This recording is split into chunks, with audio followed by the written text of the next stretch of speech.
नमस्कार, बहुत बहुत स्वागत है आप सभी का। आप देख रहे हैं IBC 24। मैं हूं आपके साथ आकांक्षा पांडे। तो शाम के 7 बज रहे हैं और वक्त हो गया है मध्य प्रदेश के बुलेटिन का, यानी कि मध्य प्रदेश में आज क्या हुआ का। मध्य प्रदेश की हर खबर का पूरा अपडेट आपको मिलेगा इस में। सबसे पहले आपको बताते हैं देश में अब ट्रेनों को कौन टारगेट कर रहा है, भारतीय रेल किसके निशाने पर है, क्या किसी खास प्लानिंग के तहत इन वारदात को अंजाम दिया जा रहा है। बुरहानपुर में रेलवे ट्रैक पर डिटोनेटर यानी विस्फोटक रखने के मामले ने कई बड़े सवाल खड़े कर दिए हैं और ये कोई पहला मामला नहीं है जब ट्रेन को डिरेल करने की साजिश रची गई हो। तो सवाल ये है कि क्या देश के अलग अलग कोनों से सामने आई तस्वीरों और उनके पीछे की साजिशों का कोई लिंक है, और खासकर बुरहानपुर में ऐसा क्या हुआ, देखिए इस रिपोर्ट में।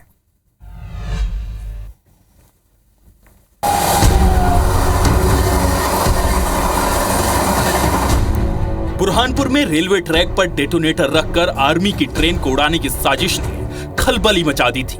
अब इस साजिश पर बड़ा खुलासा हुआ है। रेलवे ट्रैक पर डेटोनेटर प्लांट करने वाला आरोपी कोई और नहीं बल्कि रेलवे का ही कर्मचारी साबिर निकला। ड्यूटी लगाने से नाराज होकर आरोपी साबिर ने ट्रैक पर 10 डेटोनेटर लगाए थे। रेलवे पुलिस ने आरोपी को गिरफ्तार कर लिया है।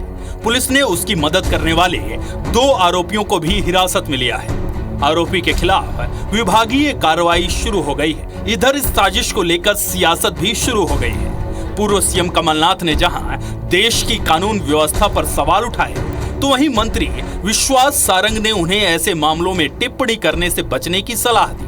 देखिए, देश में जो चल रहा है कानून व्यवस्था चौपट है, और आज जो एंटी सोशल एलिमेंट्स हैं इसका फायदा उठा रहे। कांग्रेस और विपक्ष ये केवल अपनी राजनीतिक रोटी सेकने के लिए बिना तथ्यों के बयान देते हैं। कमलनाथ जी बहुत सीनियर लीडर हैं, मध्य प्रदेश के मुख्यमंत्री रहे, केंद्र में बहुत बार वो मंत्री रहे हैं। मुझे ऐसा लगता है कि ऐसे संवेदनशील मामले जो कि दलगत राजनीति से ऊपर होने चाहिए, इस पर बहुत टिप्पणी नहीं की जानी चाहिए। दरअसल बुरहानपुर स्टेशन के पास ये साजिश रची गई। रेलवे ट्रैक पर 10 डेटोनेटर फिट किए गए थे, लेकिन ट्रेन गुजरने से पहले ही कुछ डेटोनेटर फूट गए। इससे लोको पायलट अलर्ट हो गया और ट्रेन को सागफाटा स्टेशन पर रोक दिया गया, जिससे बड़ा हादसा टल गया। ट्रेन सेना के जवानों से भरी हुई थी।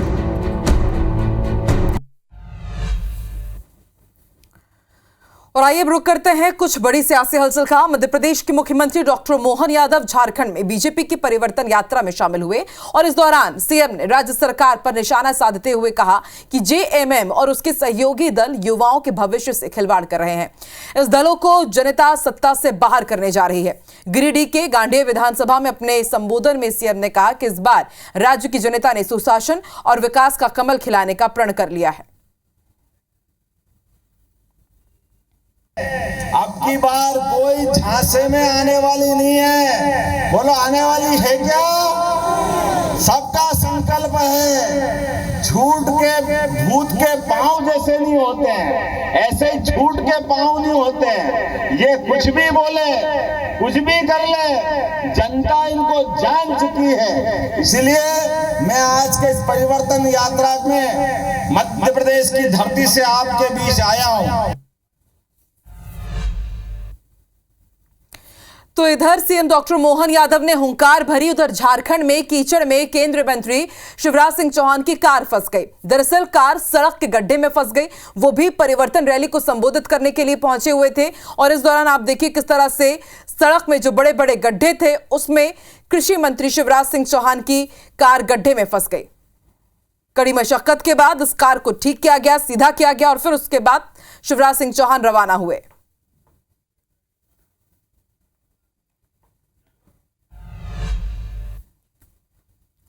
तो मध्य प्रदेश में बीजेपी संगठन की तारीफ अब हाईकमान के स्तर पर होने लगी है। बीजेपी ने एक दिन में 10 लाख सदस्य बनाकर रिकॉर्ड बना दिया है और इस रिकॉर्ड की खास बात यह है कि इसमें सबसे ज्यादा किसान, महिला और युवाओं ने सदस्यता ली है। अभी तक 75 लाख से ज्यादा सदस्य बन चुके हैं, जबकि पहले चरण का सदस्यता अभियान 25 सितंबर तक चलेगा।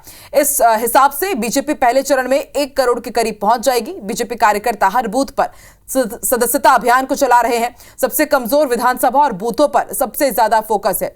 1 से 25 सितंबर के पहले चरण के बाद दूसरा चरण 1 से 15 अक्टूबर तक रहेगा। बीजेपी सदस्यता अभियान में देश में रिकॉर्ड बनाने का दावा कर रही है, तो विपक्षी दल कांग्रेस सदस्यता अभियान पर सवाल खड़े कर रहा है। जो योजना बनी, जो केंद्र ने हमको जो बातचीत कही थी और हम जाकर के हम बता के आए कि टारगेट हमारा इतना होगा, उस टारगेट के अनुरूप हम लगातार हमारे सदस्य संख्या में वृद्धि हो रही है। जो हिंदुस्तान में इतिहास में हम नंबर 1 पे तो वैसे ही चल रहा है, हमारी जो सदस्यता हुई है वो सबसे ज़्यादा अभी तक हो चुकी है और पूरा विश्वास है कि जो लक्ष्य शीर्ष नेतृत्व के द्वारा दिया गया है, भारतीय जनता पार्टी के कार्यकर्ता मेहनत करके सदस्यता के रूप में उसको पूरा करने का काम करेंगे। 72 लाख बनने कैसे, ये भी देखें पहले तो आंगनबाड़ी कार्यकर्ताओं से, आशा कार्यकर्ताओं से, कॉलेज के स्टूडेंट से ज़बरदस्ती आप अगर बनाएंगे तो ये फर्जी आंकड़े हैं। तो ये तो आंकड़े देने में हमेशा से आगे रहे हैं। तो एक तरफ बीजेपी दावे कर रही है कि तेजी से उनका सदस्यता अभियान चल रहा है और दूसरी तरफ मंत्री जी माफी मांग रहे हैं। ग्वालियर से बड़ी खबर आपको बता दें, मंत्री ने माफी मांगी है। जल भराव की समस्या पर निरीक्षण के दौरान मंत्री प्रद्युम्न सिंह तोमर लोगों से मिलने के लिए पहुंचे और इस दौरान लोगों ने उन्हें घेर लिया। लोगों के पैरों में गिरकर मंत्री प्रद्युम्न सिंह तोमर ने माफी मांगी है। दरअसल इलाके का निरीक्षण कर रहे थे, बारिश के बाद 3 से 4 फीट पानी घुस गया था। IBC 24 ने आपको एक्सक्लूसिव तस्वीरें दिखाई थी और जब निरीक्षण करने के लिए मंत्री प्रद्युम्न सिंह तोमर इस इलाके में पहुंचे तो आप देखिए किस तरह से मंत्री जी को घेर लिया गया और फिर प्रद्युम्न सिंह तोमर ने लोगों के पैर पड़े और उनसे माफी मांगी।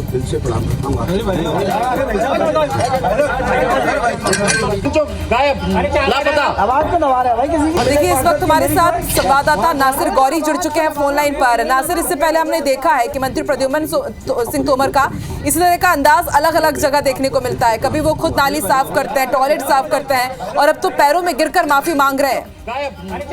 देखिए ग्वालियर अभी जो बाढ़ जैसे हालात ग्वालियर शहर में बने थे, सबसे ज्यादा बाढ़ जैसे हालात ग्वालियर विधानसभा में बने थे और लोगों के घरों में 3 से 4 फीट पानी भर गया था और लगातार वो भी दौरा कर रहे थे। और ऐसे में जहां जहां वो गए, कहीं जगह पर उनका विरोध का सामना उनको करना पड़ा, लेकिन आज ही वो ऐसे इलाके में पहुंचे तो वहां पर विरोध हो रहा था और उसको देखते हुए लोग जब बहुत ज्यादा नाराज होने लगे तो उन्होंने कहा कि हाँ हमारी गलती है और उसको लेकर वो गलती को मानते हुए उन्होंने लोगों के पैर में झुक गए और उसके पैरों में गिरने की कोशिश करी, माफी मांगी, हाथ जोड़ा पकड़ा था। लेकिन जो लोग थे उन्होंने उनको उठाया और कहा कि नहीं। लेकिन इस दौरान उन्होंने साफ निगम के अधिकारियों को, प्रशासन के अधिकारियों को साफ कर दिया कि अभी इस बार जल भराव के हालात बने हैं, लेकिन नासिर, बड़ा सवाल ये है कि इससे पहले भी प्रद्युम्न सिंह तोमर लगातार प्रशासन के संपर्क में रहे हैं। वो हमेशा से कहते आए हैं कि जनता को परेशानी नहीं होनी चाहिए, खुद निरीक्षण करते हैं, जिम्मेदारी संभालते हैं, लेकिन जो सिस्टम है, प्रशासन है, उनकी नींद क्यों नहीं खुलती? लोग परेशान होते हैं और फिर इस तरह की जो चीजें हैं वो मंत्री जी भुगतते हैं। बिल्कुल जाहिर सी बात है, क्योंकि ये जिम्मेदारी पुलिस और प्रशासन और नगर निगम की है, नगर निगम की और प्रशासन की। लेकिन देखने में आता है कि नगर निगम हो चाहे प्रशासन हो, वो ये काम नहीं कर रहा है। अगर हम ग्वालियर शहर की बात करें तो ग्वालियर शहर की सड़कें पूरी तरह से खुली पड़ी है और VIP सड़कों को छोड़ दिया जाए तो एक ही सड़क ऐसी नहीं है कि जो बिना गड्ढे वाली हो। ऐसे में बेहद लोग नाराज हैं और लगातार वो सरकार के लेकर गुस्सा फूट रहा है, मंत्रियों और प्रतिनिधियों पर गुस्सा फूट रहा है, जबकि निगम को पैच रिपेयरिंग करा देना चाहिए थी। सड़कें नहीं बनी, पहली दफा नहीं है ग्वालियर। नासिर, हमने देखा है कि ग्वालियर में बारिश आती है, बाढ़ की चपेट में आते और इस तरह पोल खुल जाती है सिस्टम की। शुक्रिया अपनी जानकारी के लिए। साकर से बड़ी खबर बता दें, भाग्योदय अस्पताल के मेडिकल स्टोर में आग लगी है। ऑक्सीजन सिलेंडर फटने से ये आग लगी और आग लगने से अस्पताल में हड़कंप मच गया। तस्वीरें हम आपको दिखाएं। फायर ब्रिगेड ने आग पर अभी तक काबू नहीं पा पाया और पुलिस की टीम मौके पर मौजूद है। एक्सक्लूसिव तस्वीरें हम आपको दिखा रहे हैं। ऑक्सीजन सिलेंडर फटने से यहां पर आग लग गई है और उसके बाद हड़कंप मच गया। शिवम दत्त तिवारी हमारे साथ जुड़ चुके हैं। शिवम, क्या अपडेट है अभी?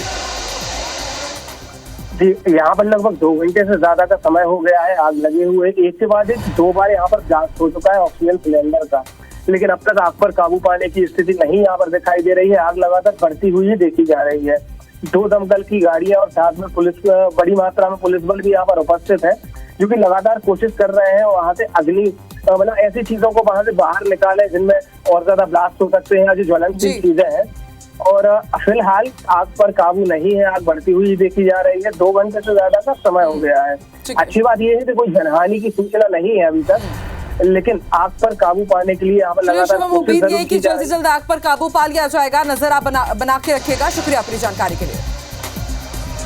खबर आपको पन्ना से बता दें, कॉलेज प्रोफेसर्स के खिलाफ छात्राओं ने मोर्चा खोल दिया है। प्रोफेसर विनय श्रीवास्तव पर गंभीर आरोप लगे हैं कि ये छात्रों को आपत्तिजनक मैसेज भेजते हैं। कोतवाली थाने में SP से लिखित शिकायत की है। छत्रसाल शासकीय महाविद्यालय की ये छात्राएं हैं जिन्होंने प्रोफेसर के खिलाफ गंभीर आरोप लगाए हैं।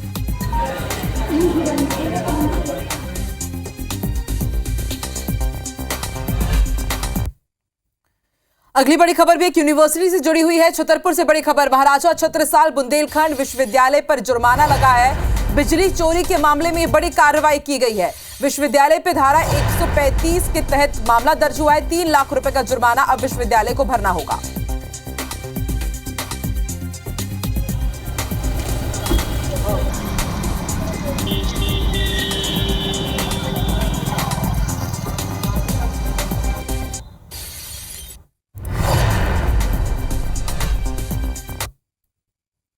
और अब खबर उज्जैन से, जहां नंदी और गाय की एक ऐसी अनोखी शादी देखने को मिली है। पेमल रानी नाम के गाय और तेज नाम के नंदी का हिंदू रीति रिवाज से शादी की गई। शादी का आयोजन शहर के विष्णु पुराण में तेजाजी धाम मंदिर में हुई और इस अनोखी शादी को देखने के लिए हुजूम उमड़ पड़ा। आयोजनकर्ता डॉक्टर भवानी शंकर शास्त्री ने बताया कि सुबह मेहंदी के साथ शादी की रस्म शुरू हुई। इसके बाद डोल और डीजे के साथ बारात निकाली गई। बारातियों का स्वागत पेमल रानी के माता पिता शुक्ला परिवार ने फूलों की वर्षा कर किया। इसके बाद संध्या में पेमल रानी गाय और तेज नंदी का विवाह कराया गया। इसमें हिंदू रीति रिवाज के अनुसार 7 फेरे लिए गए और कन्यादान के साथ मंगलसूत्र भी बाकायदा पहनाया गया।